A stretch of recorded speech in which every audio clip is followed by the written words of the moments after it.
आप सबैलाई आजको परमेश्वरको वचनमा म स्वागत गर्न चाहन्छु। हामी 40-45 मिनट बस्नेछौँ। अभिषेक र आशिषको ईर्ष्या नगर्नुहोस् भन्ने विषयमा म तपाईहरुसँग कुरा गर्दैछु। आज संसारमा सबै मानिसहरूको आफ्नो जीवनशैली हुन्छ, जीवन वृत्ति हुन्छ, पेशा हुन्छ। बाँच्नको लागि कोही किसान हुन्छ भने पशुपालन गर्ने, कोही व्यापार गर्ने, कोही रियाल्टर हुन्छ। यता चाहिँ रियाल्टर भन्दो रहेछ हाम्रो, अनि ब्रोकर रियाल्टर भन्छ। उता चाहिँ नेपालमा चाहिँ अलि नराम्रो छ, दलाल भन्दो रहेछ हैन। दलाल भन्ने बित्तिकै नेपालीमा चाहिँ अलिकति नमिठो सुनिन्छ। हुनु त शेयर मार्केट उता मुम्बईमा दलाल मार्केट छ, त्यहाँ चाहिँ कस्तो सुनिन्छ हामीलाई चाहिँ अलिकति राम्रो लाग्दैन दलाल भन्दाखेरि। तर दलबहादुर पनि भन्दो रहेछ। कोही दलबहादुर हुनुहुन्छ भने, नामको हुनुहुन्छ भने माफ गर्नु होला। दलाल भन्नुको अलिकति हल्का तरिकाको दलबहादुर भन्दो रहेछ। अनि कसैको सैनिक हुन्छन्, कोही खेलाडी हुन्छन्, कोही कलाकार हुन्छन्, कोही नोकरी गर्ने हुन्छन्, अनि कोही लेखक हुन्छन्, कोही पत्रकार हुन्छन्, आदि इत्यादि प्रकारका मानिसहरू पेशाहरू हुन्छन्। त्यो जीवन वृत्ति हो। त्यो जिउनको लागि विभिन्न तरिकाको पेशाहरू अपनाएको हुन्छ, करियरहरू हुन्छ, सबैको हुन्छ। त्यो करियर नहुने मान्छे पागल हो। अब माग्नेको पनि पेशा हुन्छ के त, माई खाने। तर आज मेरो विषय के छ भन्दाखेरि हाम्रो अभिषेक र आशिषमा हैन, कसैको आशिष र अभिषेकमा हामी ईर्ष्या नगरौँ, नचाहिँदो आलोचना नगरौँ भन्ने विषयमा परमेश्वरको वचनमा तपाईहरुलाई भन्न चाहन्छु। आज बिहान म प्रार्थना गर्दै थिएँ के को लागि आज तयार गरौँ। मेरो छ 100-150 वटा मेसेजहरू छ मेरो आइप्याडमा, मैले तयार गरिरहेको छु। तर म तपाईहरुसँग एउटा फ्रेश मन्ना बाँड्न चाहन्छु, ताजा परमेश्वरको वचन, ताजा भोजन, ताकि जसले तपाईको आत्मालाई नरिशमेन्ट होस् अनि तपाईको प्राणमा परिवर्तन आओस् र शरीरमा स्वास्थ्य आओस्। प्रार्थना गर्दै थिएँ, अचानक एउटा घटना मैले सुने। एकजना परमेश्वरको दासले गवाई बाँड्दै हुनुहुन्थ्यो।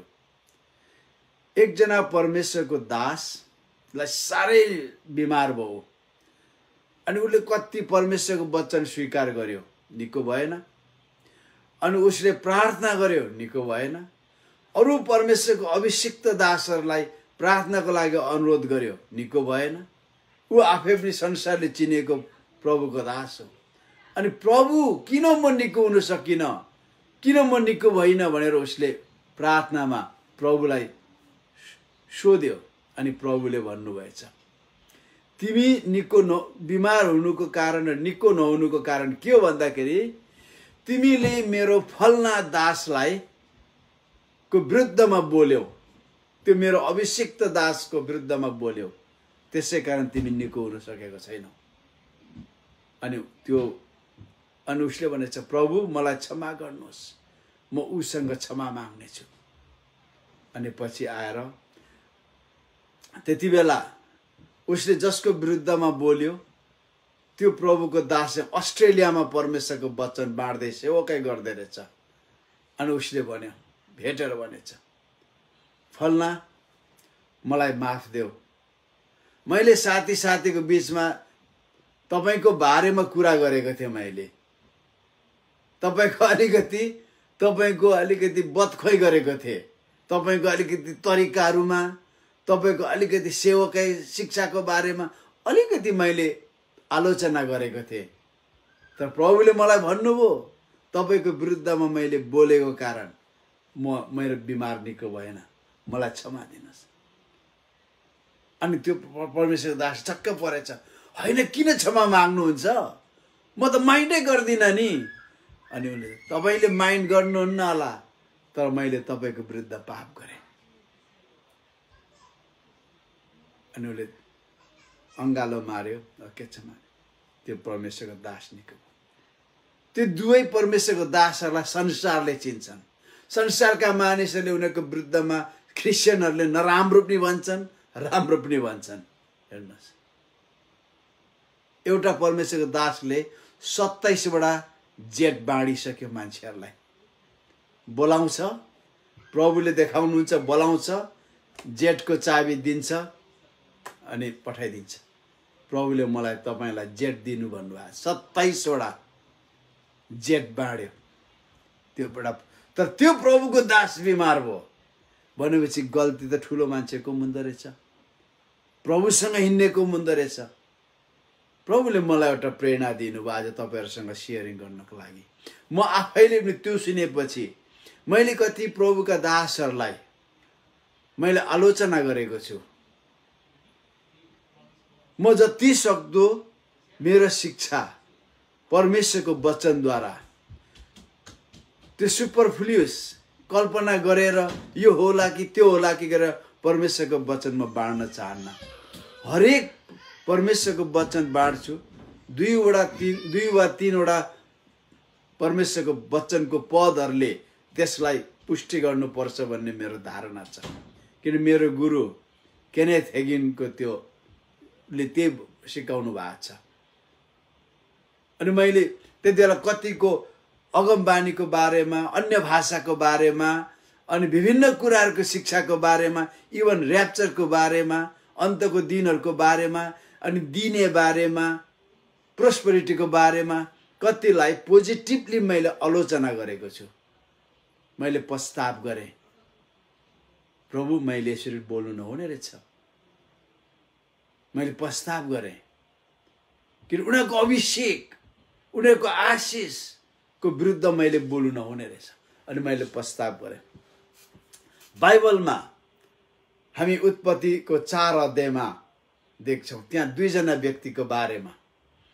फेरि तिनले हेर्नुहोस् है, यहाँनिर आदम र हवाले पहिलोपल्ट उनीहरूले परिवार सुरु गर्छन्। अलरेडी ती 2 जनाको परिवार थियो, तर अब उनीहरूले सेकेन्ड जेनेरेसन सुरु गर्छन्।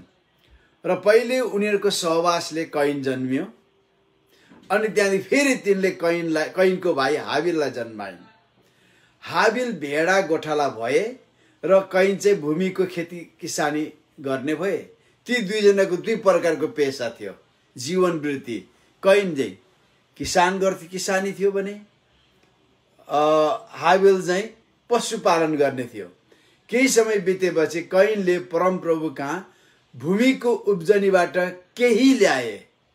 याद गर्नुहोस्, केही ल्याए, केही। तर हाबिलले आफ्नो भेडाको बगालबाट पहिले ब्याएको पाठाहरूको बोसे भाग ल्याए।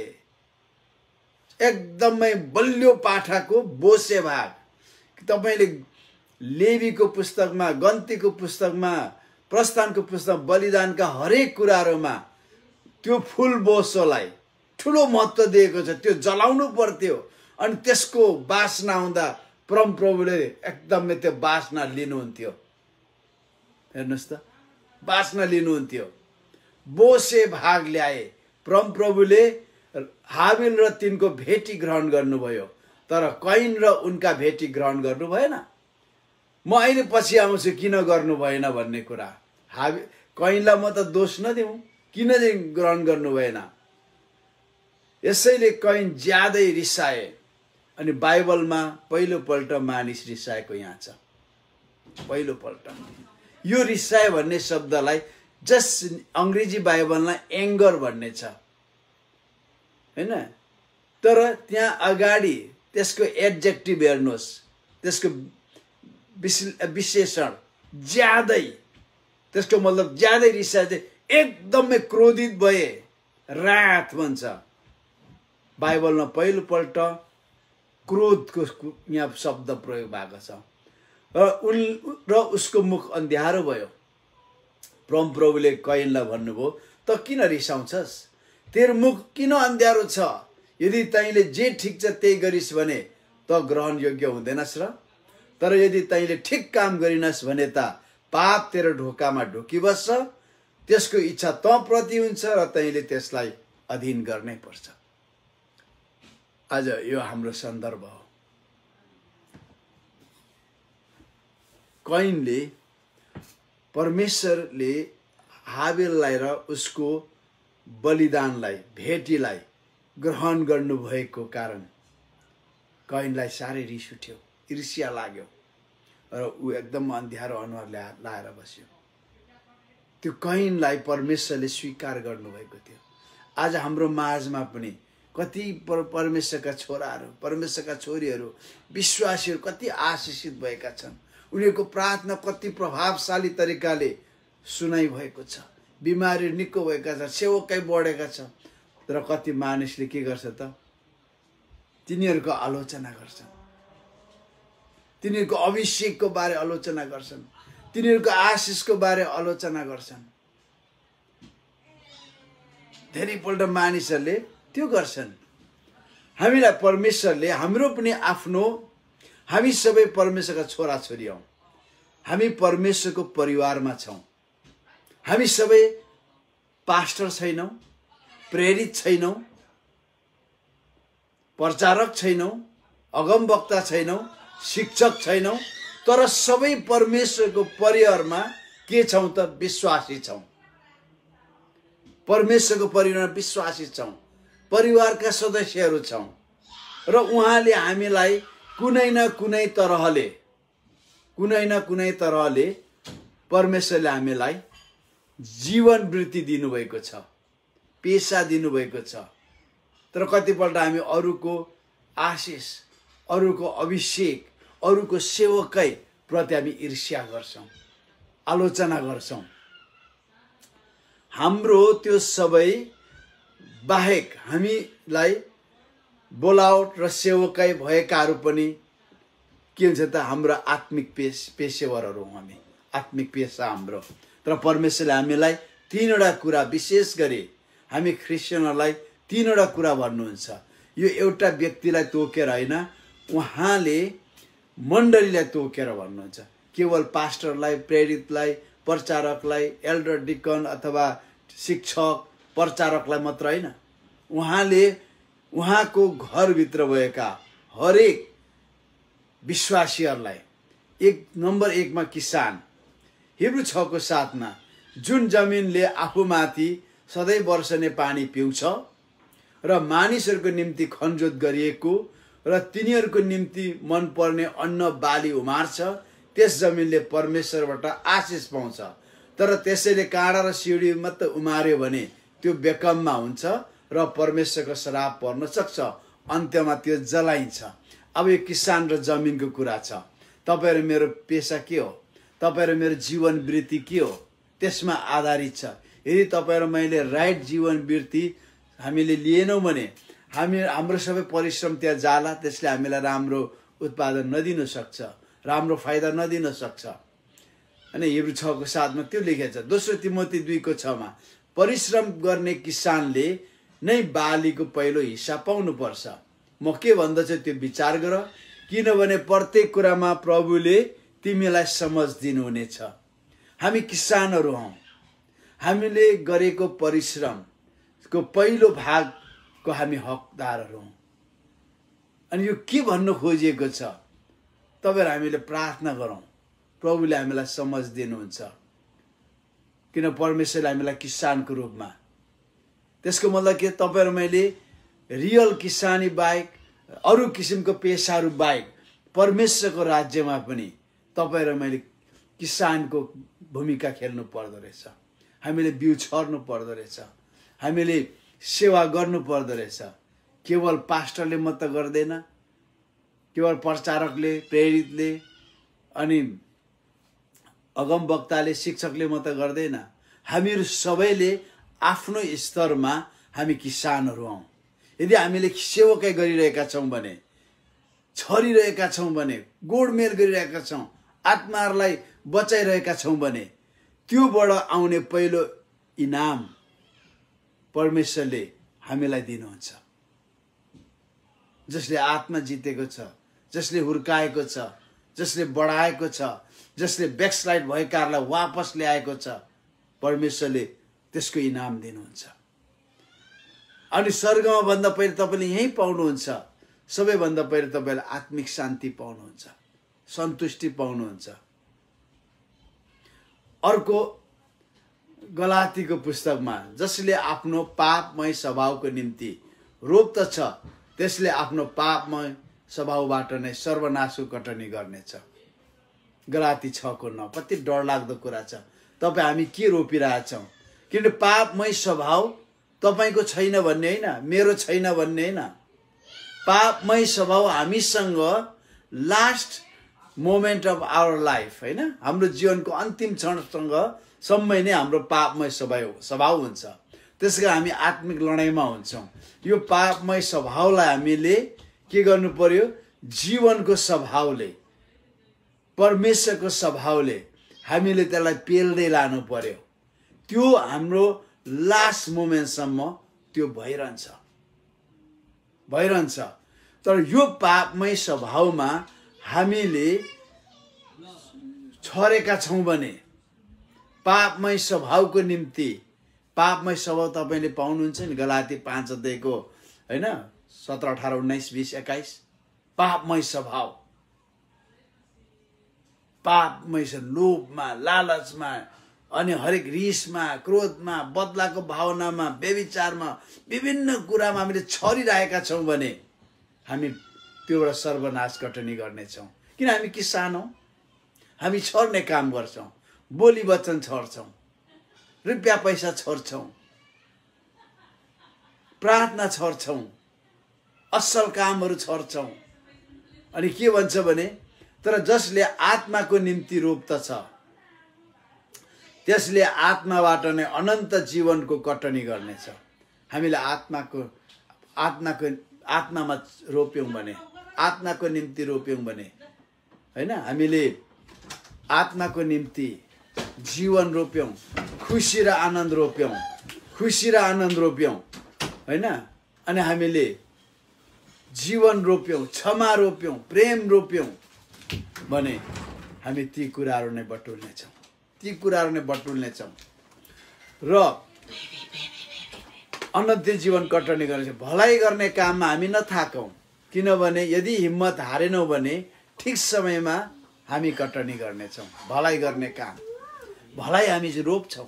हेर्नुहोस्, हामीले धेरैपल्ट सुनेका छौँ, राम्रो राम्रो परमेश्वरको छोराछोरीको मुखबाट पनि सुनेका छौँ, कति दिन हो, कति उसलाई कति गर्नु हो भनेर गरेका छौँ। तर म तपाईँलाई भन्छु, कसैलाई दिनु छ भने करकापमा नपर्नुहोस्। छ भने दिनुहोस्, छैन भने करकापमा नपर्नुहोस्। तर तपाईँले कहिले पनि कति दिन हो, कति साह्रो दिन हो नभन्नुहोस्। त्यो वर्ल्ड फिलोसफी हो, त्यो संसारको दर्शन हो। त्यो बाइबलले के भन्छ? भलाइ गर्ने काममा हामी नथाकौँ। त्यसको मतलब हरेक भलाइ गर्ने काम तपाईको निम्ति अवसर हो, त्यो मौका हो, त्यो आत्माको लागि रोप्ने मौका हो। छैन भने छैन भनिदिनुहोस्, इमान्दार हुनुहोस्, करकापमा नपर्नुहोस्। म त भन्छु ऋण काटेर भलाइको काम नगर्नुहोस्। बाइबलले भन्छ परदेशीको जमानी बस्नेको लुगा पनि खोज्छ भन्छ हितोपदेशमा। ऋण काटेर भलाइ नगर्नुहोस्, तर तपाईसँग छ भने तपाईँ पछि नहट्नुहोस्। अनि के भन्छ भने, यदि हिम्मत हारेनौँ भने ठिक समयमा हामी कटनी गर्नेछौँ। म यहाँ तपाईँहरूलाई कसरी आशिषमय हुने, कसरी उहाँको अभिषेक हाम्रो जीवनमा ल्याउने त्यो पक्षमा जाँदैछु। भरे आउँछु म अरूको अभिषेक र आशिषको विरुद्ध नबोलौँ भन्ने बारे। सैनिक, हामी ख्रिस्टका सैनिकहरू हौँ। बाइबलले हामीलाई, किन यहोवा परमेश्वर के हुनुहुन्छ त? सेनाहरूको परमप्रभु परमेश्वर हुनुहुन्छ। अनि उहाँले, प्रभुले भन्नु, मेरो पिता किसान हुनुहुन्छ, उहाँ किसान हुनुहुन्छ। ख्रिस्ट येशूमा असल सिपाही चाहिँ दुःख भोगमा हामीसँग सहभागी हौ। यसको मतलब के हो त? क्रिस्चियनहरूलाई दुःख आउनेछ। जुन देशमा क्रिस्चियनहरूले दुःख भोग्दैन, ठुला कुरा गर्छन्, ठुला ठुला कुरा गर्छन्, प्रार्थना गर्ने समय छ, टेन्सन छैन, परमेश्वरको अभिषेकहरू आउँछ। तर जब जब जब जब समस्याहरू आउँछन् तिनीहरू प्रोग्रेसिभ क्रिस्चियन भएर जान्छन्। के हो व्हाट इज प्रोग्रेसिभ क्रिस्चियन म तपाईहरुलाई भन्दिनँ, बिस्तार बिस्तार तपाईहरु थाहा पाउनुहुन्छ। हाम्रो देशमा प्रशस्तै प्रोग्रेसिभ क्रिस्चियन लिडर्सहरू छ, प्रशस्त गरी। अनि प्रोग्रेसिभ क्रिस्चियनिटी परमेश्वरको इच्छा होइन। यहाँ भन्छ हामीसँगै दुःख भोग्न तिमीहरू ख्रिस्टको सेनाहरू हौ। ख्रिस्टको सेनाले दुःख भोग्छ, ख्रिस्टको सेना भएर हामीसँग दुःख भोग, पावलले भन्छ। 57 मण्डली जन्मेको दिनदेखि सुरु भएको छ। मण्डली जन्मेदेखि 57 सुरु भएको छ।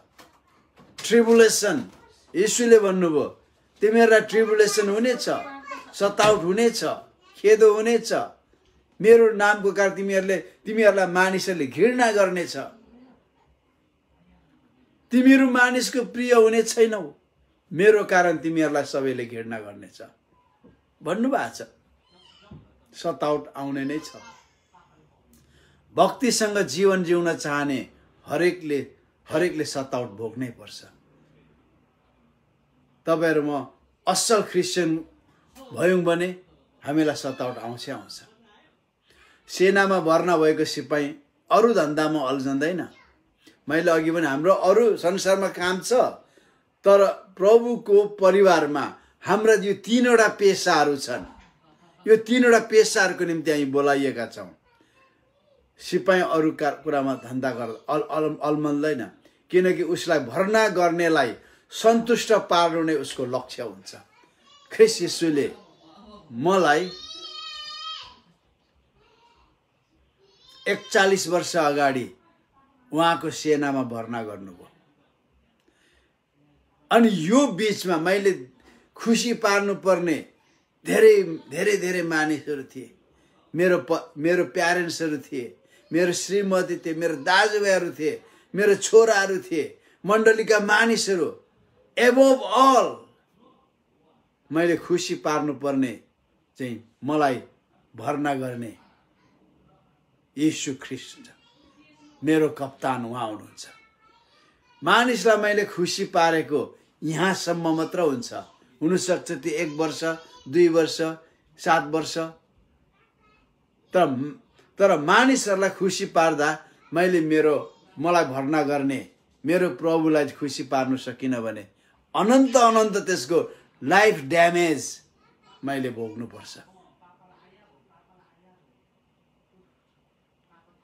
लाइफ ड्यामेज हेर्नुहोस् आज कतिको लाइफ ड्यामेज छ तपाईले मानिसहरूलाई खुसी पार्न खोज्दा। यदि तपाईले परमेश्वरलाई, जसले तपाईलाई उहाँको सेनामा भर्ना गर्नुभयो, यहोवा परमेश्वर सेनाहरूका प्रभु परमेश्वरले तपाई सेनामा हुनुहुन्छ, उहाँलाई खुसी पार्न थाल्नुभयो भने अरु खुसी त भइहाल्छ नि। जो आत्मामा हिँड्छन् तिनीहरू खुसी हुन्छन्, जो शरीरको कुरा गर्छन्, शरीरको हिसाब किताब गर्छन्, उनीहरू दुखित हुन्छन्। त्यसले तपाईको शारीरिक लाइफ ड्यामेज गर्ला, तर तपाईको आत्मिक जीवन ड्यामेज गर्न सक्दैन। त्यहाँनिर के भन्छ भने जसद्वारा सबै थोकको अस्तित्व, यहाँ के भन्छ, यो उचित थियो कि हिब्रू 2:10 मा परमेश्वर जसको निम्ति र जसद्वारा सबै थोकको अस्तित्व छ, उहाँले नै धेरै सन्तानलाई महिमामा ल्याउनु हुँदा तिनीहरूको मुक्तिको कर्ता येशूलाई कष्टहरूद्वारा सिद्ध तुल्याउनु भयो। यहाँ कर्ता भनेर ल्याएको छ, तर अंग्रेजी बाइबलमा चाहिँ क्याप्टेन अफ साल्भेसन भनेको छ। उद्धारको कप्तान येशूलाई कष्टहरूद्वारा सिद्ध तुल्याउनु भयो। कष्टहरूद्वारा सिद्ध तुल्याउनु भयो। हाम्रो उद्धारको कप्तान येशू हुनुहुन्छ। हामी सबै सेनामा छौं। अर्को हिब्रू 12:2 मा यसकारण हाम्रो विश्वास सुरु गर्नुहुने र पूरा गर्नुहुने येशूलाई हेर्दै जसले उहाँको सामुने राखिदिएको आनन्दको निम्ति अपमानलाई केही जस्तो नठानी क्रुसको कष्ट भोग्नुभयो र परमेश्वरको सिंहासनको दाहिनेपट्टि विराजमान हुनुभयो। त्यो हाम्रो लाइफ गोल सेटिङ हो एज ए सोल्जियर। हाम्रो जीवन वृत्तिको बारेमा, पेसाको बारे कुरा गर्दैछु। पहिले हामी किसान के छर्नु पर्दो रहेछ, दोस्रो हामी सेना, हाम्रो समर्पण कस्तो हुनु पर्दो रहेछ भन्ने एफिसी 10:18 एफिसी 6:10-18 अब अन्त्यमा प्रभुमा र उहाँको शक्तिको सामर्थ्यमा बलवान हो। अब हाम्रो आत्मिक लडाइँ हो। यहाँ जिममा गएर हामी आत्मिक लडाइँ लड्न सक्दैनौँ। हामी आत्मिक जिममा जानु पर्यो। आत्मिक जिममा म दियाबलसका युक्तिहरूको विरुद्धमा खडा हुन सक्नलाई परमेश्वरको सारा हात हतियार धारण गर। दियाबलस भनेको शैतानको विरुद्धमा खडा हुन सक्न, शैतानको विरुद्धमा होइन, शैतानका युक्तिहरूको विरुद्धमा, एगेन्स्ट द भाइसेस अफ शैतान, होइन। परमेश्वरका सारा हात हतियार धारण गर। आजको क्यारिस्मेटिकहरूले, पेन्टिकोस्टलहरूले परमेश्वरको हात हतियार भन्दा पवित्र आत्माको 9वटा वरदानमा उफ्रेकै छ।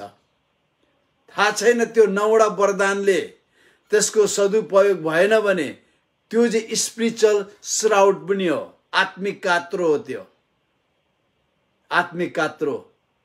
धेरै विश्वासीहरू पवित्र आत्माको वरदानलाई कमाई खाने भाडा बनाएर, धेरै विश्वासीहरूले नाम र दाम कमाउने ठाउँ बनाएर आज कति सुनिँदैन, कति सुन्दैनौँ।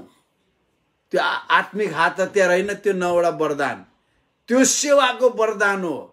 कहीँ पनि पवित्र आत्माको वरदानहरूलाई आत्मिक हतियारहरू, वेपन्स, आर्मर भनेर भनिएको छैन। तिनीहरू चाहिँ टुल्सहरू हो अरू विश्वासीहरूको सेवा गर्नको लागि। गाडी किन्न, घर बनाउन, पैसा खिच्ने होइन। त्यो मण्डलीको सेवाको लागि त्यहाँ लेखेको छ बाइबलमा।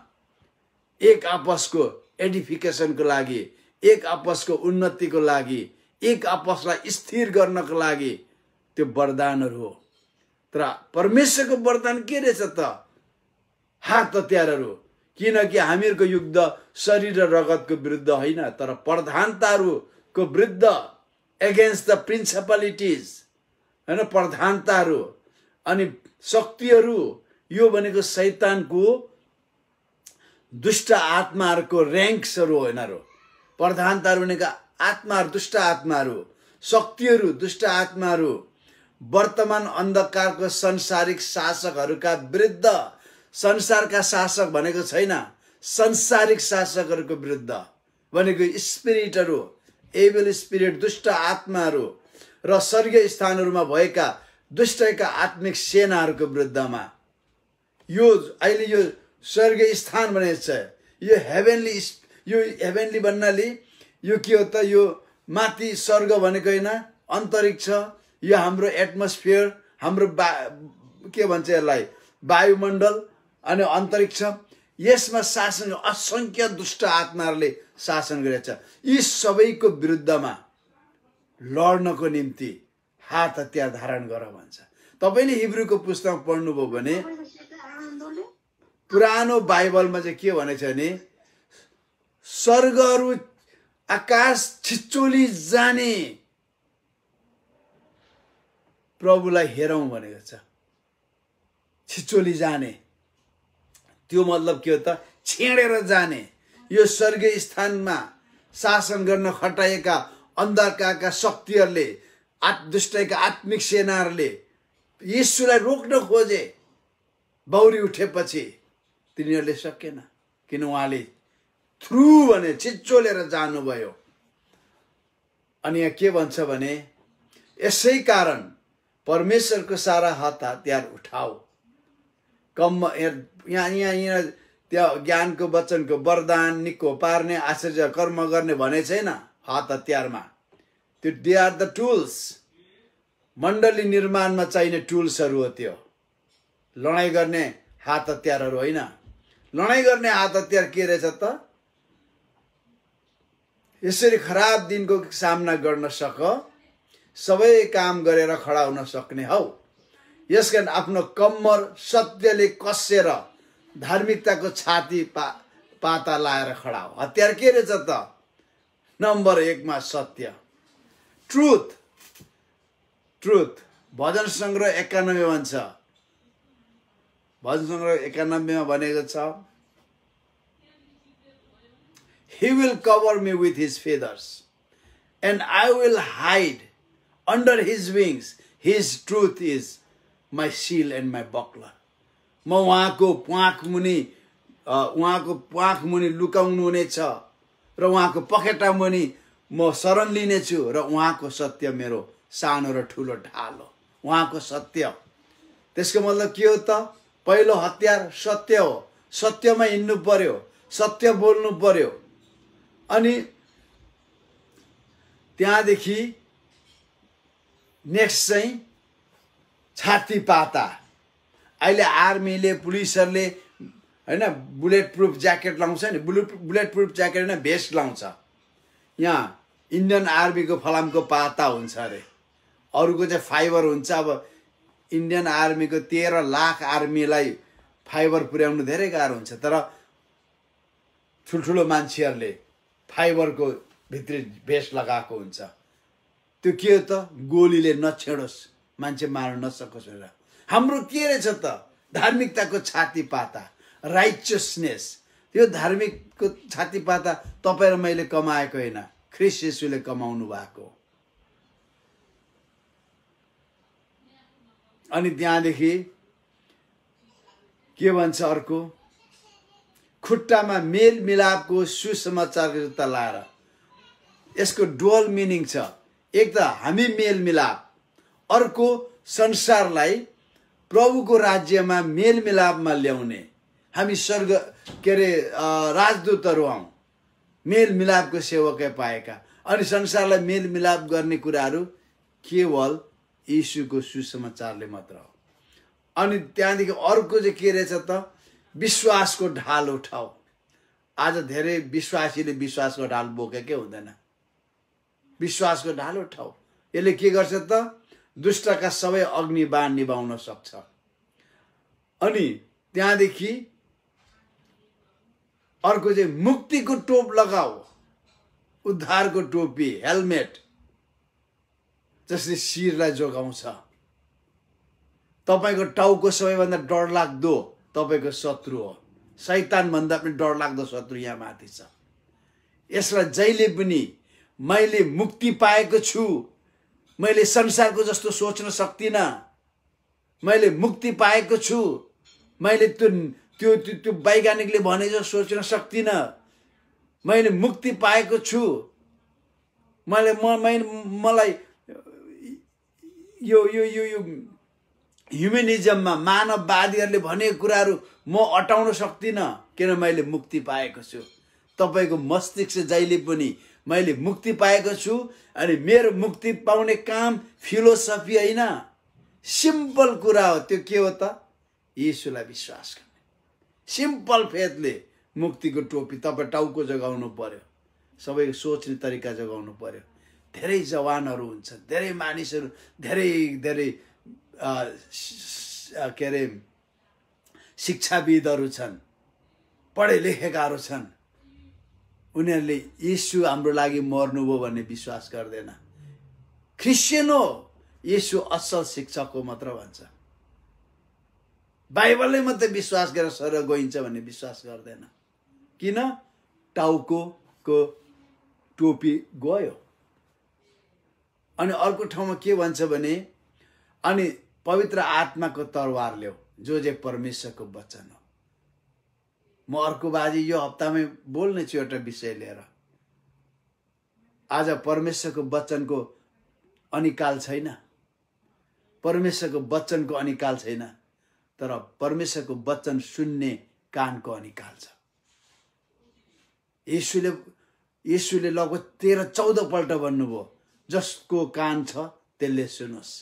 मैले तपाईहरुलाई भन्दा हामीले सुनेका छैनौँ यहाँ भन्नुहुन्छ, तर तपाईको सुन्ने कान छ कि छैन? जो चाहिँ आत्माको तरवार हो, जो चाहिँ परमेश्वरको वचन हो। अन्त लास्टमा प्रार्थना प्रार्थना प्रार्थना प्रार्थना र निवेदन सबै पवित्र आत्मा प्रार्थना गर। पवित्र आत्मामा जब म अन्य भाषामा प्रार्थना गर्छु, मेरो आत्माले प्रार्थना गर्छ। अन्य भाषामा प्रार्थना गर्नुहोस्। तर अहिले यस्तो किसिमको विम पनि आउँदैछ, अन्य भाषामा प्रचार गर्ने अनि अर्कोले धनाधन अनुवाद गर्ने। बाइबलमा कहीँ लेखेको छ त्यो? म भन्छु, हात जोड्छु, फेसबुकबाट पनि जाँदैछ, म हात जोड्छु। एउटा परमेश्वरको दासको कारण, परमेश्वरको वचन शरममा पर्नु नपर्ने गरी ठिकसँग सिकाउने एउटा शिक्षकको नाताले म तपाईहरुसँग हात जोड्छु। जे कुरा बाइबलमा लेखेको छैन तपाईले प्रयोग नगर्नुहोस्, अभ्यास नगर्नुहोस्। कतिले अन्य भाषामा आराधना गरेको सुरुदेखि अन्तसम्म अन्य भाषामा आराधना गर्छ।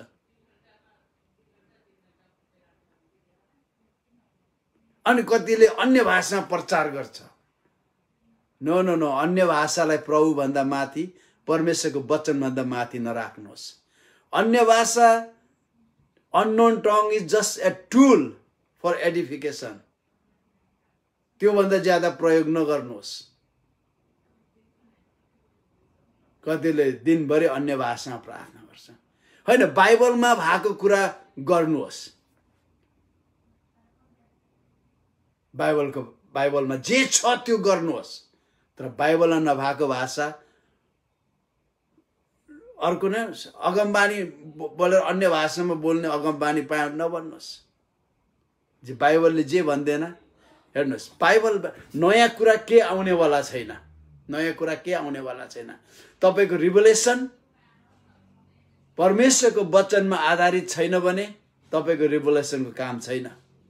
तपाईको भिजन स्वर्ग जानुहोस्, नर्क जानुहोस्, तर बाइबलमा उल्लेख गरेको कुरादेखि बाहिर जानुभयो भने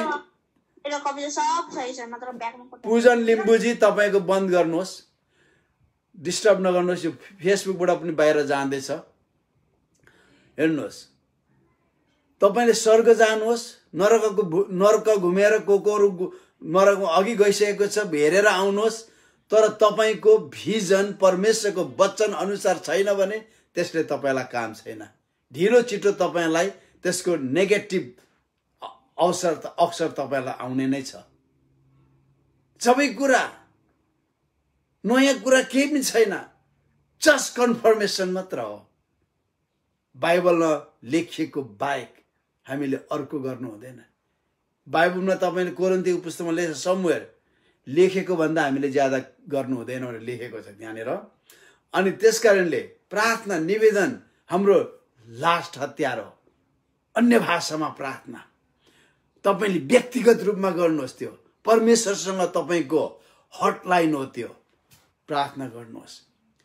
मैले यो सेनाको बारेमा, तर खेलाडीको बारेमा, प्रतियोगितामा नियम बमोजिम भाग नलिएसम्म कुनै खेलाडीले पनि इनाम पाउन सक्दैन।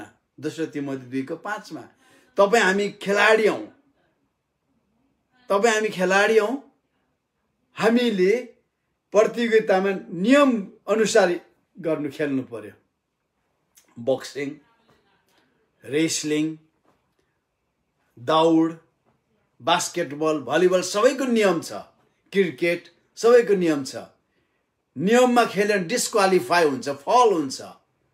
फुटबल खुट्टाले हान्ने फुटबल, हातले समात्दै कुद्यो भने हुँदैन, रेड कार्ड पाउँछ, येलो कार्ड पाउँछ, के पाउँछ। हामी पनि खेलाडीहरू हौं। परमेश्वर खेलाडी हुनुहुन्छ। उहाँले शैतानलाई आत्मिक रणभूमिमा मज्जाले पछार्नुभयो। जे कुरा ल्याएर मृत्यु पृथ्वीमा शैतानले ल्यायो, प्रभु यीशुले त्यही मृत्युलाई प्रयोग गरेर शैतानलाई मृत्युमा पुर्याउनु भयो। यीशु खेलाडी हुनुहुन्छ, स्मार्ट। उहाँले हुन्छ प्रतियोगितामा भाग लिने नियम बमोजिम। तपाईँ र मैले पनि स्पिरिचुअल नियम बमोजिम हामी अगाडि बढ्नु पर्यो। पहिलो कुरिन्थी 9:25 मा खेलमा भाग लिने खेलाडी सबै थुकमा आत्मसंयम सेल्फ कन्ट्रोल। हामी फेसबुकतिर देख्छौँ खेलाडीले गएर रेफ्रीलाई पञ्च गरेको, खेलाडी परेको। अनि हामी कति देख्छौँ काठमाडौँमा चर्चहरूको इन्टर चर्च फुटबल भयो, आमामा ठेलाठेल भएको देखेँ म त। अनि कतिले चाहिँ पास्टरलाई ठेलेर लडाउने मौका यही हो भनेर कतिले पास्टरलाई पनि ठेलेर लडाइदिए। अनि पास्टरले नि भन्ने मौका यही हो, पास्टरले जुरुक्क उठेर दियो। हेर्नुहोस् यस्तो हुँदैन। आत्मसंयमी हुनुपर्छ। हाम्रो स्पिरिचुअल स्पोर्ट, स्पिरिचुअल कम्पिटिसनमा हामी आत्मसंयमी हुनु पर्यो। तिनीहरू नष्ट भएर जाने मुकुट पाउनलाई यसो गर्छ, तर हामी चाहिँ अविनाशी मुकुट पाउनलाई यसो गर्दछौँ। हेर्नुहोस् हामी धेरै क्रिस्चियन छौँ, धेरै क्रिस्चियन छौँ यहाँनिर। म विन्डोमा भएकोलाई भन्दै छुइनँ, फेसबुकद्वारा सुन्नेहरूलाई पनि भन्दैछु म। हामी धेरै क्रिस्चियन छौँ यहाँनिर, धेरै क्रिस्चियनहरू छौँ।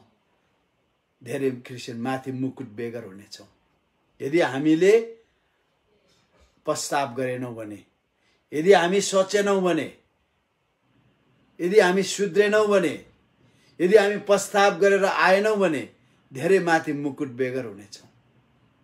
कति त माथि मुकुट पाउने ठाउँमा जान पाउने पनि छैनौँ।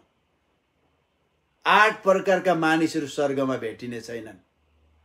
8 प्रकारका मानिसहरू कुनै दिन भनौँला, त्यो 8 मध्ये तपाईँ एउटा हुनुहुन्छ भने माथि जाने कुरा बिर्सनुहोस्, घुँडा टेकेर पश्चाताप गर्न थाल्नुहोस्। तपाईँले उत्पत्ति प्रकाशित वाक्यको 20 अध्यायको अन्तमा पाउनुहुन्छ त्यो 8 प्रकारका को हुँदैन भन्ने कुरा। र अर्को भक्तिहीन र अर्थहीन कथाहरूदेखि एकदमै अलग बस्छ र आफैलाई भक्तिमा तालिम देऊ। आज धेरै हामी जवानहरू जिममा बिहान बेलुका धाएर हैन, कतिले त आफूलाई निकै भयङ्कर राम्रो बनाएको जस्तो लाग्छ होला, तर म त राङ्गा जस्तो देख्छु, एकदम अट्टो भएर हो। अब हिँड्दा पनि कता कता के नमिलेको जस्तो, सबै मान्छे सिकुटे हुन्छ, म त यस्तो भएर हिँड्छ। कस्तो अप्ठ्यारो। माइन्ड नगर्नुहोस् ल कसैको यस्तो छ भने। पशु हाटमा खानु नपाएको राङ्गाहरूको अगाडि 8 वर्षीय राङ्गा बोट्टमट्ट पैसा लगाएको जस्तो देखिन्छ। हेर्नुहोस्, आत्मिक भक्तिको तालिम लिऊ भन्छ तपाईँ र मैले। We need to train our self. भक्तिको तालिम, राइचियसनेसको तालिम कसरी हुन्छ? वचन पालन गरेर, वचनलाई अभ्यास गरेर। रिस उठ्छ, रिस मारेर, अर्काको कुरा गर्नु मन लाग्छ मुख ठुनेर। फेसबुकमा आएको थियो हाम्रो गाउँको सीसीटीभीहरू भनेर सबै महिलाहरूको टाउकोमा सीसी क्यामेरा राख्दैछ के। अनि दिदीबहिनीहरू पो सीसी क्यामेराहरू गाउँको कहाँ कसले के गर्दैछ, कहाँ के हुँदैछ त्यो हेर्ने नि सीसी क्यामेराहरू भनेर राखिदिएको छ फेसबुकमा। अनि मान्छेहरूलाई के आइडिया आएको यस्तो दिदीबहिनीलाई कस्तो डाउन गरेको भनेर लाग्यो क्या मलाई त, थाहा जान्दिनँ मलाई। हेर्नुहोस्, त्यसकारण हामीले भक्तिमा तालिम दिनु पर्यो। भक्तिहीन र यसकारण यतिका साक्षीहरूको ठुलो बादलले हामीलाई घेरिरहेको हुनाले हर किसिमको बोझा र हामीलाई सजिलैसित अल्झाउने पापलाई पन्छाएर हाम्रो सामुने राखिदिएको धैर्यता साथ दौडौँ। धैर्यता साथ दौडौँ। पापले अल्झाउने थुप्रै कुरा छ, थुप्रै कुरा। हेर्नुहोस्, तपाईँ र म रेस खेल्दाखेरि हाम्रोमा रनिङ सू हुनु पर्यो, त्यसको अलिकति स्पाइकहरू हुन्छ, अनि ड्रज हुनु पर्यो, पातलो हावाले फुक्ने ड्रज हुनु पर्यो, पातलो भेस्ट, बस त्यतिमा पुग्छ। अलिकति हामीले घरमा बस्दा लाउने हाफ प्यान्ट लगाएर हैन, अलि ठुलो हाम्रो वकिङ सू लगाएर अनि बाक्लो भेस्ट लगाएर कुद्यौँ भने त्यसले नै हामीलाई अल्झाउँछ, हामी कुद्न सक्दैनौँ। हेर्नुहोस् त, विश्व ओलम्पिक्समा कुद्नेहरूको लुगा हेर्नुहोस् त, कागज जस्तो ड्रज लगाएको हुन्छ, कागज जस्तो बेस्ट, स्पाइकवाला सु, सबै जोख्यो भने नि मरेर एक पावा पनि हुँदैन अनि कुद्नु सक्छ। यो के भन्छ? यसकारण यतिका साक्षीहरूको ठुलो बादलले हामीलाई घेरिराखेको हुनाले सहजै हैन हामीलाई अल्झाउने कुराहरूलाई, बोझाहरूलाई एकातिर पन्छाएर यो पापहरू हो, हामी धैर्यता साथ दौडौँ। अनि भजन सङ्ग्रह 113 को 13 भन्छ, 116 को 13 उद्धारको कचौरा लेखेको छ हाम्रोमा, इङ्ग्लिस बाइबलमा कप लेखेको छ हैन। के भन्छ भने I lift up cup of salvation and I cry out to the Lord भन्छ। कचौरा होइन, कप, कप, म उद्धारको कप, किनभने जित्दाखेरि विजेतालाई के हुन्छ? कप दिएको हुन्छ। कप त कचौरा नै हुन्छ एउटा एक प्रकारको।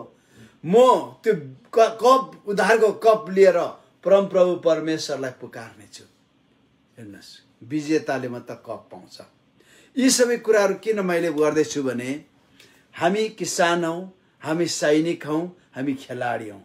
हाम्रो आफ्नो किसानको भूमिकामा हामीले गरेर ल्याएका आशिषहरू हुन्छ, अभिषेकहरू हुन्छ। हामी सेनाको भूमिकामा रहेर हामीले कमाएको अभिषेक हुन्छ, आशिषहरू हुन्छ।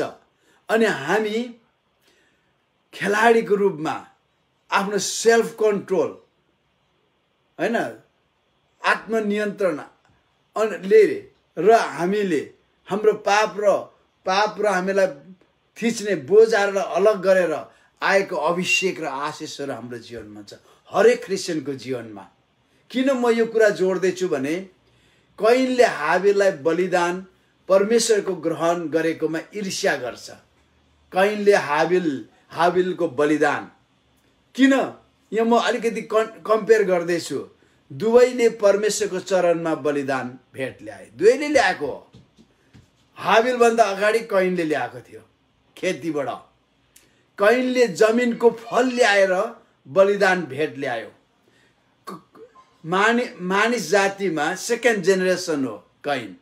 उसलाई थाहा हुनुपर्ने थियो, किनभने श्रापित भूमिको फल, किनभने आदम उसको बाबुको पालामा भूमि श्रापित भएको थियो, पृथ्वी श्रापित भएको थियो र श्रापित भूमिको फलले आशिष ल्याउन सक्दैन, किनभने भूमि श्रापित थियो।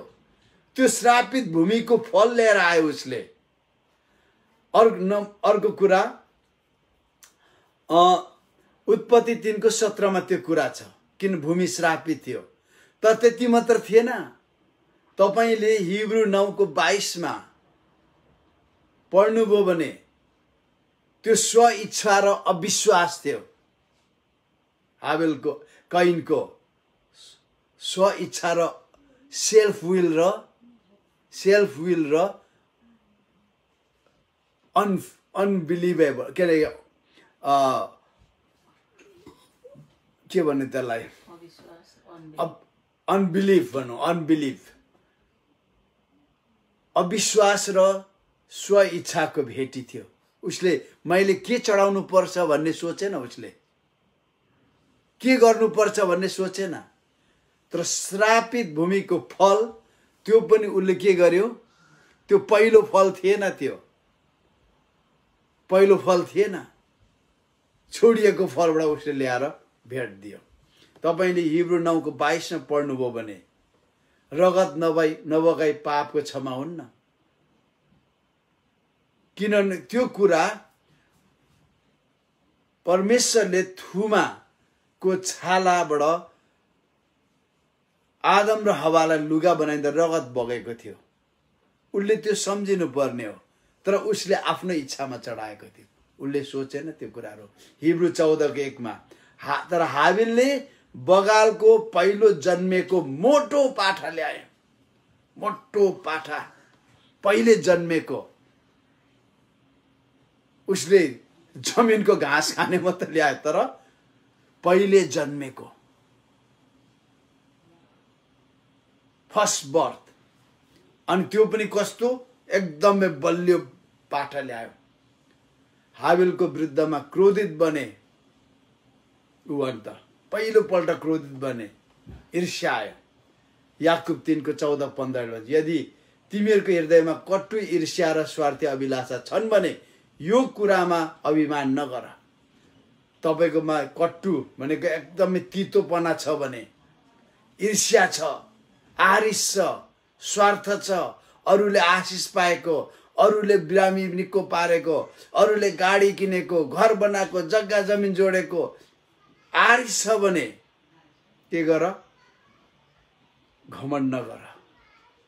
आज धेरैपल्ट हामी प्रभुका दासहरूको हामी इन्साफ गर्छौं।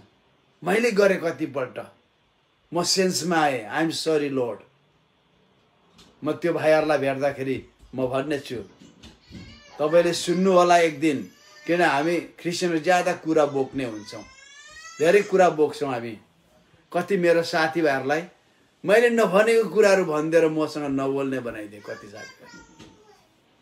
त्यस्तो मान्छेहरू हुन्छ। हामी ज्यादा कुरा बोक्छौँ, अरूको कुराहरू ओसारी हिँड्छौँ हामी। तपाईहरु त्यस्तो हुनुहुन्छ भने म भन्छु, हात जोडेर आजदेखि उता छोड्नुहोस्। आजदेखि तपाईं अर्का कुरा बोक्न छोड्नुहोस्। त्यसले तपाईको जीवनमा खराबी ल्याउँछ, तपाईको आशिष रोक्छ, तपाईको अभिषेक रोक्छ। अघि मैले एउटा परमेश्वरको दासको बारे भनिन, उसले नराम्रो भनेको थिएन, अलि मलाई उसको सेवा गर्ने तरिका मन पर्दैन, अलि उ यसरी बोल्छ, उसरी साथीलाई भनेको परमेश्वरले भन्नुभयो, त्यो मेरो दास हो, उसले जे गरोस् तिमी चाहिँ किन तिमीले चाहिँ उसको ईर्ष्या गर्यौ। हेर्नुहोस् त कति डरलाग्दो कुरा। तपाईँ र मैले यस्तो कुराहरू छ भने हेर्नुहोस् त, हाबिललाई परमेश्वरले हाबिलको त्याग हेर्नुहोस् न। उसले पनि त एउटा बुढो भेडा लिएर चढाउन सक्थ्यो नि, एउटा सानो भेडा चढाउन सक्थ्यो नि, लुलो भेडा चढाउन सक्थ्यो नि उसले, तर पहिलो जन्मेको मोटो ल्याएर चढायो। उसले कति पीर मान्यो होला, कति उसलाई पनि त्यस्तो गर्ने मन थिएन होला, तर out of his love to God, out of his respect to God, out of his reverence to God, परमेश्वर प्रतिको उसको सम्मान, परमेश्वर प्रतिको प्रेम अनि परमेश्वर प्रतिको भरोसाको कारण उसले बेस्ट चाहिँ ल्याएर दियो। आज तपाईं र मेरो अगाडि प्रभुका दासहरू, हाम्रा सङ्गी विश्वासीहरू, उनीहरूले परमेश्वरलाई प्रेम गरेर, भरोसा गरेर, उनीहरूले उनीहरूको बेस्ट समय दिएको हुनसक्छ प्रार्थनामा, उनीहरूले हुनसक्छ उनीहरूको बेस्ट भेटी चढाएको हुनसक्छ, लाख चढाएर मात्र होइन, सायद त्यो दिन उसको लागि बेस्ट 10 रुपियाँ थियो होला, $10 थियो होला, तर आउट अफ हैन निड्स उसले बेस्ट चढायो, ऊ आशिषित भयो। उसले आउट अफ हैन उसको टाइम उसले प्रार्थना, बेस्ट प्रार्थना चढायो, उसले विश्वास चढायो, भक्ति चढायो। परमेश्वरले अभिषेक गर्नुभयो, परमेश्वरले अभिषेक गर्नुभयो, दान वरदान दिनुभयो, शक्ति सामर्थ्यको वरदान दिनुभयो। उसले मरेको मानिस उठायो। तर हामी को हौं उनीहरूको इन्साफ गर्ने, निर्णय गर्ने? उनीहरूले कति दुःख गरेको थियो होला, कति दिन फास्टिङ बस्यो होला, कति दिन प्रार्थना गर्यो होला, कति दिन आफूलाई हम्बल बनायो होला। परमेश्वरले अनि उनलाई शक्ति दिनुभयो, वरदान दिनुभयो। वरदानहरू आउट अफ फेथ हो, out of measure of faith, विश्वासको नाप अनुसार उनले त्यो वरदानहरू आफ्नो जीवनमा ल्याउन कति उसले आफ्नो विश्वासको निर्माण गर्यो। आशिष आउन कति उसले चढायो, प्रार्थना गर्यो, उसले स्वीकार गर्यो। हामी त्यो उसको दुःख, कष्ट, परिश्रम सोच्दैनौं, तर आशिष देख्छौं अनि उसको अभिषेक देख्छौं अनि हामी खै काट्न थाल्छौं, कैन जस्तो हुन थाल्छौं। आज प्रभु बोल्नुभयो मलाई बिहान, म के आज सन्देश लैजाउँ, प्रभु बोल्नुभयो त्यो एउटा परमेश्वरको दासको मुखबाट। म आज तपाईहरुलाई यही कुरा भन्दैछु, यो सिम्पल कुरा हो यो, कि आज हाम्रो चर्चमा, हाम्रो मण्डलीहरुमा, हाम्रो संगतिहरु अर्काको कुरा गर्ने मानिस पाउनुहुन्न र? अर्काको बेइज्जत गर्ने मानिस पाउनुहुन्न र? अक्रिस्चियन हैन, क्रिस्चियन नै तपाईसँग सँगै प्रभु भोज खाने, तपाईसँगै सेवामा आउने, एउटै थाइलोमा तपाईसँग भेटी चढाउने, एउटै थाइलोमा तपाईसँग दशाङ चढाउने त्यस्तो मानिसहरू छैनन् होला र हाम्रो बिचमा? म हात जोडेर भन्छु, छौँ भने आज त्यसलाई तपाईँले छोडिदिनुहोस्। म छोड्छु। हाम्रो आशिषहरू रोकिएका छन्। अरूको विरुद्ध नबोलौँ, अरूको खै नकाडौँ। यसको मतलब पाप गर्नेलाई छोडिदिनु होइन। हामीले प्रेमपूर्वक सम्झौँ, यीशुको तरिका लियौँ। हामी यीशुले भन्नुभयो, कसैले आफ्नो भाइ खराबी गर्दै देख्छ भने गएर सम्झाऊ, एक्लै गएर, भएन भने अगुवाहरू लगेर सम्झाऊ, भएन भने मण्डली गएर सम्झाऊ, भएन भने बाई बाई गरी पठाऊ। त्यो तिम्रो लागि अन्य जाति सर हुनेछ। बाई बाई गर्न नडराउँ हामी। प्रभुका जनहरू, पास्टरहरू, अगुवाहरू, म तपाईँहरूलाई भन्छु, बाई बाई गर्न नडराउनुहोस्। तपाईँले कसैलाई स्वर्ग लाने जिम्मेवारी लिनु भएको छैन। तपाईँले लास्ट स्टेजसम्म प्रार्थना गर्ने हो, सम्झाउने हो, रोक्न सक्नु भएन भने तपाईँलाई बाई बाई गर्न करै लाग्छ। तपाईँले झुन्डाउन सक्नुहुन्न, सक्दैनौँ हामी। मैले भन्दा धेरैलाई कठोर लाग्यो होला, यो लाग्छ होला, तर फ्याक्ट यो हो। हामीले कसैलाई स्वर्ग लाने ठेक्का लिएका छैनौँ। ठेक्का प्रभु यीशुले लिनुभएको छ। हाम्रो काम देखाउने हो। प्रभु यीशुले रगत बगाइसक्नु भएको छ। अनि हिब्रूमा भन्नु, हामी 25 सम्म हट्ने मानिस छैनौँ। त्यस कारणले गर्दा मण्डली, ख्रिस्टको मण्डली, हामी प्रोसेसमा छौँ। अहिले उहाँको दुलही हुने प्रोसेसमा छौँ हामी। उहाँको राज्य हुने प्रोसेसमा छौँ हामी। उहाँको सेना हुने प्रोसेसमा छौँ। उहाँको फार्मर्स, किसान हुने प्रोसेसमा छौँ। उहाँको हामी खेलाडी, एथलेट्स हुने प्रोसेसमा छौँ। सुरु गरिसकेका छौँ। अब यहाँनिर हरेकको जिम्मेवारी छ, हरेकको जिम्मेवारी। त्यसै कारणले यहाँ भन्छ, तर यदि तिमीहरूको हृदयमा कटु ईर्ष्या र स्वार्थी अभिलाषा छन् भने यी कुराहरूमा अभिमान नगर। सत्यतालाई झुट्टा नबनाऊ, सत्यतालाई झुट्टा नबनाऊ भनेको छ। जब सत्यतालाई हामी झुट्टा बनाउँछौँ, सत्य मात्र तपाईँ र मेरो कम्मर पेटी हो। यहाँनिर स्टोरमा गयो भने यत्रो पेटी पाउँछ।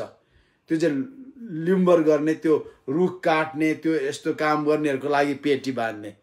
त्यो हडेङ खुस्किन्छ भन्छ नि, ढाड खुस्किन्छ। त्यो पेटी ढ्याप्प लगाएपछि जम्मै उचाल्छ, ढाड खुस्किँदैन। सत्य पनि त्यस्तो हो। त्यो पेटी, सत्यको पेटी खुस्क्यो भने जति उफ्रेम काम छैन, जिउ ठाडै रहँदैन। त्यसकारण सत्यलाई झुट्टा नबनाऊ भन्छ। यो बुद्धि स्वर्गबाट आउने बुद्धि होइन, यो त संसारिक, अनात्मिक, शैतानिक हो। बाइबलले भन्छ, यो बाइबलले जे भन्यो मैले त्यही पढिदिएको तपाईँहरूलाई। जहाँ डाहा र स्वार्थपूर्ण अभिलाषा हुन्छ, त्यहाँ भाँड भैलो र हरेक किसिमको भ्रष्ट काम हुन्छ। त्यस कारणले गर्दा धेरै कुराहरू छ। मेरो समय गइसक्यो। म तपाईँहरूलाई कन्क्लुजनमा लान्छु। यस कारणले गर्दाखेरि हाबिलको लगानी थियो आत्मा, प्राण, शरीरमा, तर कैनले बुझेन। कैनको जस्तो टेम्परामेन्ट हाबिलको पनि थियो, तर उसले आफ्नो अधिकार छोडिदियो, तर उसले बेस्ट चाहिँ छान्यो। कैनले बुझेन। परमेश्वरप्रतिको रिस हाबिलमा पोखायो। वास्तवमा परमेश्वरसँग पनि ऊ रिसाएको थियो, तर परमप्रभुले कैनलाई भन्नुभयो, तँ किन रिसाउँछस्? तेरो मुख किन अन्ध्यारो छ? यदि तैँले जे ठिक छ त्यो गरिस् भने तँ ग्रहणयोग्य हुँदैनस् र, तर यदि तैँले ठिक काम गरिनस् भने त पाप तेरो ढोकाइमा ढुकिबस्छ। त्यसको इच्छा तँ प्रति हुन्छ र तैँले त्यसलाई अधीन गर्नै पर्छ। पापलाई हामीले अधीन गर्नै पर्छ। परमप्रभुले भन्नुभयो, यो त तैँले के गरिस्? मारेपछि, उसले हाबिललाई मारेपछि तेरो भाइको रगतले भूमिबाट मलाई दुहाइ दिइरहेछ। आज कति हामीले अरू क्रिस्चियनहरूको चरित्र हत्या गरेका छौँ। चरित्र हत्या गरेका छौँ, दोष लगाएका छौँ, कति क्रिस्चियनलाई हामीले मानहानि गरेका छौँ। ती सबैको रगतले परमेश्वरमा दुहाई दिइरहेको छ। हाम्रो प्रार्थनाहरू रोकेको छ, हाम्रो प्रार्थनाहरू रोकिएको छ, हाम्रो आशिषहरू रोकिएको छ। गीत मात्र गाउँछौँ हामी, पर्नेछ आशिषको झरी आजबाट होस् सुरु भनेर गीत गाउँछौँ, तर आशिष पर्दैन। परेको जम्मै त्यो कुराले छेकिदिएको छ। अनि यहाँ के भन्छ भने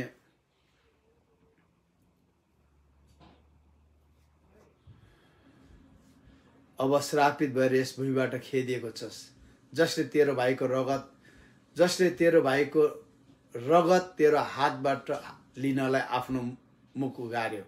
तैँले भूमिको खेती गर्दा अब उपरान्त त्यसले तँलाई आफ्नो उब्जनी दिने छैन। त पृथ्वीमा एक बिना चैनको डुल्वा हुनेछस्। कति डरलाग्दो कुरा हो। आज हामी अर्काको कुरा गर्छौँ, बेचैनी हामीलाई आउँछ। हामी अर्काको बदखुवाइ गर्छौँ, हामी डुल्वा हुन्छौँ। आज परमेश्वरलाई हामी सम्झौँ। कसैको अभिषेक, कसैको आशिष, कसैको सफलता छ भने हामी रमाउँ, सँगसँगै रमाउँ। प्रभु धन्यवाद, उसले यसको निम्ति कति मूल्य चुकायो। हाम्रो देशमा त भाइबन्धु गरेर माथि माथि पुग्दो रहेछ। के नजान्ने पनि डाइरेक्टर बन्दो रहेछ, योग्यता नभएको मान्छे पनि निर्देशक बन्दो रहेछ। तर संसारमा त्यस्तो हुँदैन। यो देशमा जहाँ म अहिले छु, बिना योग्यता कोही पनि हुँदैन। बाबुको ठुलो बिजनेस छ, छोरा डाइरेक्टर हुँदैन, छोरा प्रोप्राइटरै हो। तर डाइरेक्टर त्यो मान्छे हुन्छ जो एकदमै पढे लेखेको छ, खुबी योग्यता, उही डाइरेक्टर हुन्छ, छोरा हुँदैन। छोरा चाहिँ प्रोप्राइटर, मालिक मात्र हो, डाइरेक्टर होइन। अनि मालिकले सबै कुरा गर्दैन, मालिकले डाइरेक्टरको सल्लाह अनुसार गर्नुपर्छ। मालिकको काम पैसा निकाल्ने मात्र हो, बटुल्ने र निकाल्ने मात्र। हेर्नुहोस्, योग्यतामा कतिले परमेश्वरको राज्यमा बगाएको पसिना, बगाएको आँसु, गरेको प्रार्थना, दिएको समयले उसको जीवनमा आशिष र अभिषेकहरू आएको हुन्छ, सफलताहरू आएको हुन्छ। तर हामीले के गर्छौँ? हामी आलोचना गर्छौँ, प्रस्ताव गरौँ। यदि हामीले कसैको गरेका छौँ भने हामी एउटा परिवार हौँ, ख्रीष्ट यीशुको शरीर हौँ। आज माथि स्वर्गमा धेरै श्रममा पर्छौँ। हामीले अरूको ख्रीष्टको परिवार, अर्को मण्डली ख्रीष्टकै परिवार हो, बदखुवाइ गरिरहेका हुन्छौँ। प्रभुले हामीलाई क्षमा गरून्, परमेश्वरले हामीलाई सद्बुद्धि दिउन्। आज यदि हामी चुकेका छौँ भने टाइम बितेको छैन, it is not too late. समय गएको छैन। हामी एउटाले अर्कोलाई क्षमा गरौँ। कसैको विरुद्ध कसैको शिकायत छ भने, कम्प्लेन छ भने हामीले क्षमा गरौँ, जसरी यीशुले हामीलाई क्षमा गर्नुभयो। थाहा छ तपाईँलाई एउटा कुरा म भन्छु, तपाईँ र मेरो विरुद्धमा ख्रीष्ट यीशुले फिरिस्त लेख्नुभयो भने बाइबलभन्दा ठुलो किताब बन्छ। तपाईँ र मैले अर्काको कुरा गरेको, ढाँटेको, छलेको, झुट बोलेको, रिसाएको, अनि बाइबलको विरुद्ध गरेको यस्ता कुराहरू लेख्यो भने एउटा बाइबल बन्छ, ठुलोभन्दा ठुलो किताब बन्ला। तर प्रभुले गुनासो गर्नुभएको छैन, गुनासो गर्नु भएन। उहाँले भन्नु प्रस्ताव गर, मानिल्याऊ, मेरो रगतले जस्तै पाप पनि धुन्छ, प्रस्ताव गर भन्नुहुन्छ। त्यसकारण तपाईँ र मैले प्रस्ताव गरेर उहाँले हामीलाई क्षमा दिनुहुन्छ। मण्डली, हामी प्रभुमा बन्यौँ। दिन आइसक्यो, नजिक छ, दिन एकदम नजिकै छ। हामी जाउँदैन कहिले हो, तर नजिक छ। त्यसकारण हामी तयार हौँ, प्रस्ताव गरौँ। प्रभुले यहाँलाई आशिष दिनुभएको होस्। सबैलाई जय मसीह।